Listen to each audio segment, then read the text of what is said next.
کوشش کریں کہ آپ کی زندگی کا سکون کسی شخص سے وابستہ نہ ہو. وہ شخص آپ کا بھائی ہو، وہ شخص آپ کی اولاد ہو، وہ شخص آپ کی بہن ہو، وہ شخص آپ کے رشتہ دار ہوں، وہ شخص آپ کا دوست ہو، وہ شخص آپ کے کلیگ ہوں، وہ شخص یہ معاشرہ ہو، عام انسان ہو. کبھی بھی کسی انسان سے خوش ہونے کی کوشش نہ کریں، کیونکہ زندگی کا اگر سکون چاہتے ہیں نا تو کسی بھی انسان سے خوش ہونے کا ذریعہ نہ ڈھونڈیں. کیونکہ اگر آپ کی زندگی کا سکون انسان میں ہوتا تو پھر اللہ اپنی عبادت کا کیوں حکم دیتا؟ اللہ تو قرآن میں بڑا کلیئر کہتا ہے کہ الا بذکر اللہ تطمئن القلوب. سورۃ رعد میں فرماتا ہے 28 نمبر آیت ہے کہ اے لوگوں، آپ کے دلوں کا اطمینان صرف اللہ کے ذکر میں ہے. تو ہم کہاں جا رہے ہیں؟ آپ دنیا سے، میں نے جو پہلی بات کی کہ کوشش کریں کہ کسی انسان سے آپ کے دل کے سکون کا تعلق نہ ہو. کیونکہ آپ دنیا کا کوئی بھی رشتہ ہو، آج سب سے بڑا رشتہ جس کے لیے ہم پتہ نہیں کتنی محنت کرتے ہیں، ہم پتہ نہیں کیا کیا الٹے سیدھے کام کر جاتے ہیں، بیٹے کا، اولاد کا، اس کے لیے ہم کتنے پاپڑ بیلتے ہیں. پھر جا کر اللہ اگر ہمیں نواز دیتا ہے تو آپ کیا سمجھتے ہیں وہ آپ کے سکون کا باعث ہے؟ سب سے قیمتی رشتہ ہے نا.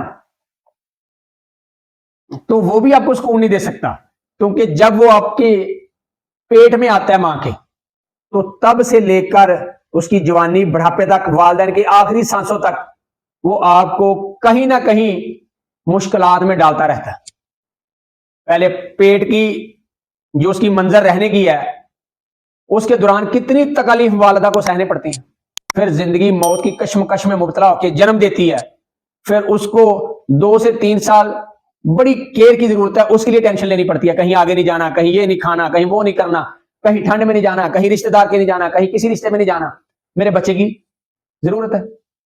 پھر جب وہ جوان ہوتا ہے، تھوڑا سا بڑا ہوتا ہے، پھر اس کی ٹینشن ہے جی اس کو یہ بھی دینا ہے، اس کو پھول بھی بھیجنا ہے، اس کو یہ بھی کروانا ہے. اس کے لیے 100 محنتیں کر کے بندہ سکون کی تلاش میں ہوتا ہے. اب جیسے ہی وہ جوان ہونے لگتا ہے، لڑکپن آتا ہے، اس کے پر نکلنے لگتے ہیں، تو آپ کا کہیں نہ کہیں سے کوئی نہ کوئی اس کی شکایت آنے لگ جاتی ہے. جناب اس نے آج یہ کر دیا، جناب آج اس نے یہ کر دیا، جناب آج اس نے اس کو چھیڑ دیا، جناب آج اس نے یہ ہلہ گلا کر دیا. پھر ٹینشن. پھر جب اس کی شادی کی باری آ جائے تو پھر اس کی شادی کی تلاش میں ٹینشن. پھر جب اس کی شادی ہو جاتی ہے، وہی جس کو ہم بیٹی بنا کر لاتے ہیں، پھر اس کی ٹینشن. پھر وہی بیٹا جب اپنی بیگم کی محبت میں گرفتار ہو جاتا ہے، پھر اس کی ٹینشن کہ یہ اب ہمیں ٹائم نہیں دیتا، ہمیں توجہ نہیں دیتا، ہماری کیئر نہیں کرتا. کہنے کا مقصد صرف ایک رشتے کا بتانے کا یہ ہے کہ کوشش کریں کہ آپ کے سکون کا تعلق کبھی کسی شخص سے نہ ہو. کیونکہ قیمتی رشتہ جو میں نے آپ کو بتا دیا ہے، آپ کو سکون وہ بھی نہیں دے سکتا. تو سکون صرف اور صرف اللہ کی ذات میں ہے، اللہ کے ذکر میں ہے، کیونکہ اللہ کے قرآن کا بڑا کلیئر فیصلہ ہے. تو لوگوں سے آج آپ کے ساتھی ہیں، کل آپ کے یہی ساتھی جب آپ سے دور ہوں گے تو آپ کی باتیں کریں گے. آج لوگوں کی باتیں آپ سے سناتے ہیں تو یہ یقین کر لیں، پختہ کر لیں اپنے ذہن میں کہ کل کو یہی لوگ آپ کی باتیں ان کو سنائیں گے. تو دنیا کا سکون قلب جو ہے نا، وہ صرف اللہ کے ذکر میں ہے. اس لیے کسی شخص سے تعلق اس بات پہ نہ جوڑیں کہ یار میرے دل کا سکون ہے، کیونکہ دل کا سکون کسی شخص سے کبھی نہ جوڑنا آپ کو یہ سب سے بڑا قیمتی سبق ہے. کیونکہ جتنا مرضی قیمتی رشتہ ہو آپ کا، آپ کبھی بھی سکون قلب حاصل نہیں کر سکتے اس سے. کہیں نہ کہیں وہ آپ کو رنجش دیتا رہے گا، وقت کے ساتھ ساتھ رنجش دیتا رہے گا. وہ آپ کے زخم پہ مرہم کی بجائے نمک چھڑکتا رہے گا.